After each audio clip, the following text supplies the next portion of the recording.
Hello ವೀಕ್ಷಕರೇ, ನಮಸ್ಕಾರ. ನಾನು ಈ ದಿನ ಪುದೀನ ರೈಸ್ ಮಾಡ್ತಾಯಿದ್ದೀನಿ. ನೋಡೋಣ ಬನ್ನಿ.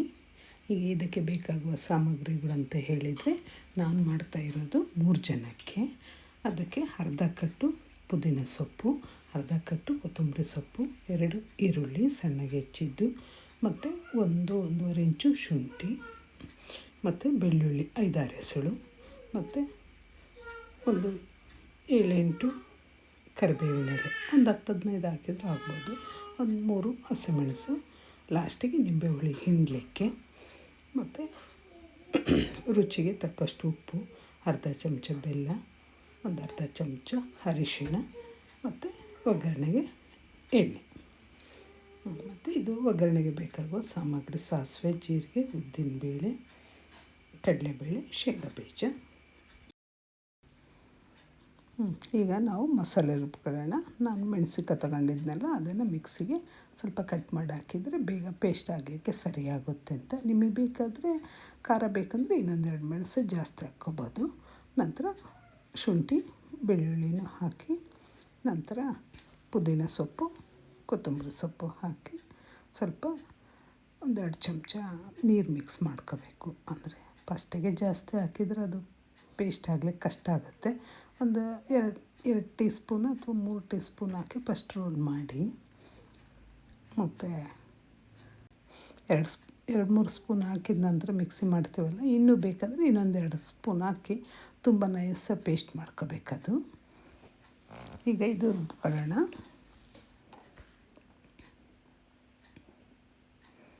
ಈ ಥರ ನೈಸಾಗಿ ಪೇಸ್ಟ್ ಮಾಡ್ಕೋಬೇಕು. ತುಂಬ ನೀರು ಜಾಸ್ತಿ ಹಾಕಬಾರ್ದು. ನೀರು ಹಾಕಿದಷ್ಟು ತುಂಬ ಕುದಿಸ್ಬೇಕು ಅನಿಸುತ್ತೆ, ಮತ್ತು ಒಗ್ಗರಣೆನ ಅಷ್ಟು ರುಚಿ ಬರೋದಿಲ್ಲ.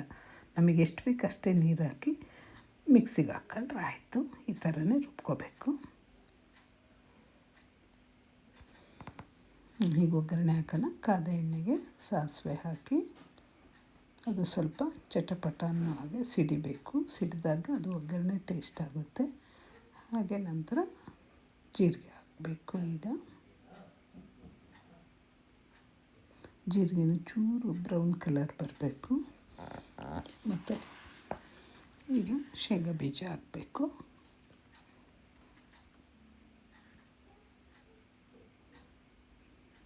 ಶೇಂಗಾ ಬೀಜನೂ ಸ್ವಲ್ಪ ಸ್ಲಿಮ್ಮಲ್ಲಿಟ್ಟು ಸ್ವಲ್ಪ ಬ್ರೌನ್ ಕಲರ್ ಬರೋ ಹಾಗೆ ನಿಧಾನದಲ್ಲೇ ಸ್ವಲ್ಪ ಗುರಾಡ್ತಾ ಇದ್ದರೆ, ಫುಲ್ಲು ಫಾಸ್ಟಾಗಿ ಇಟ್ಕೊಂಡ್ರೆ ನಾವು ಸೀದೋಗುತ್ತೆ, ಒಗ್ಗರಣೆ ಅಷ್ಟು ಟೇಸ್ಟ್ ಬರೋಲ್ಲ. ಸ್ಲಿಮ್ಮಾಗಿಟ್ಟು ಸ್ವಲ್ಪ ನಿಧಾನ ಆದರೂ ಅಡ್ಡಿ ಇಲ್ಲ. ಸ್ವಲ್ಪ ಬ್ರೌನ್ ಕಲರ್ ಬರೋ ತನಕ ಅದನ್ನು ಹುರಿದು ನಂತರ ನಾವು ಕಡಲೆಬೇಳೆ ಉದ್ದಿನಬೇಳೆನ ಹಾಕ್ಕೋಬೇಕು. ಅದು ಸ್ವಲ್ಪ ಬ್ರೌನ್ ಕಲರ್ ಬರಬೇಕು. ನೀವು ಎಣ್ಣೆ ಕಾದಿರುತ್ತಲ್ಲ, ಬ್ರೌನ್ ಕಲರ್ ಬರುತ್ತೆ. ನಾವು ಸ್ವಲ್ಪ ಗುರಾಡ್ತಾ ಇರುವಾಗ ಸರಿಯಾಗುತ್ತೆ. ಆಗ ಉದ್ದಿನಬೇಳೆ ಲಾಸ್ಟಿಗೆ, ಉದ್ದಿನಬೇಳೆ ಅದು ಬೇಗ ಸೀದೋಗುತ್ತೆ ಅಂತ ಕಡಲೆಬೇಳೆ ಎಲ್ಲ ಆದ ನಂತರ ಉದ್ದಿನಬೇಳೆ ಹಾಕೋದು. ನಂತರ ಹೆಚ್ಚಿಟ್ಟ ಕರಿಬೇವು ಹಾಕಿ, ಈಗ ನಂತರ ಸ್ವಲ್ಪ ಅದು ಒಂಚೂರು ಚಟಪಟ ಅನ್ನಬೇಕು.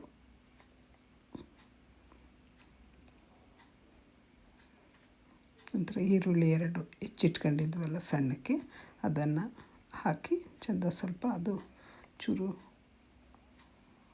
ಬೇಯಬೇಕು. ಒಂಚೂರು ಉಪ್ಪು ಹಾಕಿ ಅರಿಶಿಣನೂ ಸೇರಿಸಿ ಆಗ ಸ್ವಲ್ಪ ಗುರಾಡ್ತಾ ಇರಬೇಕು. ಈರುಳ್ಳಿನ ಚೆನ್ನಾಗಿ ಮಾಗಿಸ್ಕೋಬೇಕು.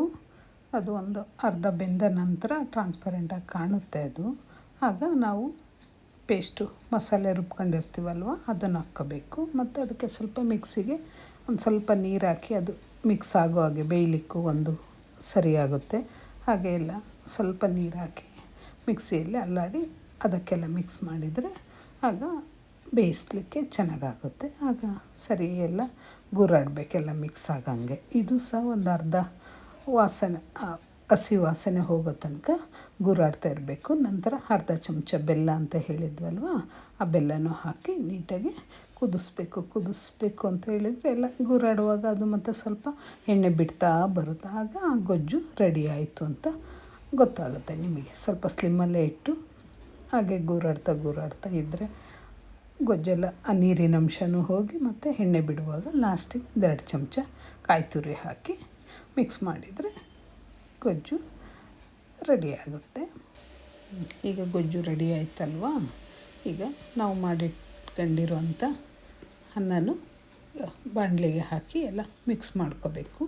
ನೀಟಾಗಿ ಮಿಕ್ಸ್ ಮಾಡಿ ಎಲ್ಲ ನೀಟಾಗಿ ಗೊಜ್ಜೆಲ್ಲ ಮಿಕ್ಸ್ ಆಗೋಗೆ ನೀಟಾಗೆಲ್ಲ ಗಂಟು ಅಕಸ್ಮಾತ್ ಉದುರಿದ್ರೂ ಸಹ ಅದು ಒಮ್ಮೆ ಹೀಗೆ ಸ್ವಲ್ಪ ದಪ್ಪ ದಪ್ಪ ಸಿಕ್ಕುತ್ತೆ.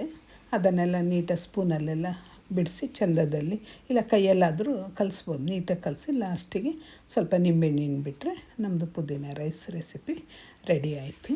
ನೀವು ನೋಡಿದ್ರಲ್ಲ, ಮನೇಲೊಮ್ಮೆ ಟ್ರೈ ಮಾಡಿ ನಿಮ್ಮ ಅನಿಸಿಕೆಯನ್ನು ನನ್ನ ಕಮೆಂಟಲ್ಲಿ ತಿಳಿಸಿ. ನನ್ನ ಚಾನಲ್ಗೆ ಸಬ್ಸ್ಕ್ರೈಬ್ ಮಾಡಿ. Thank you.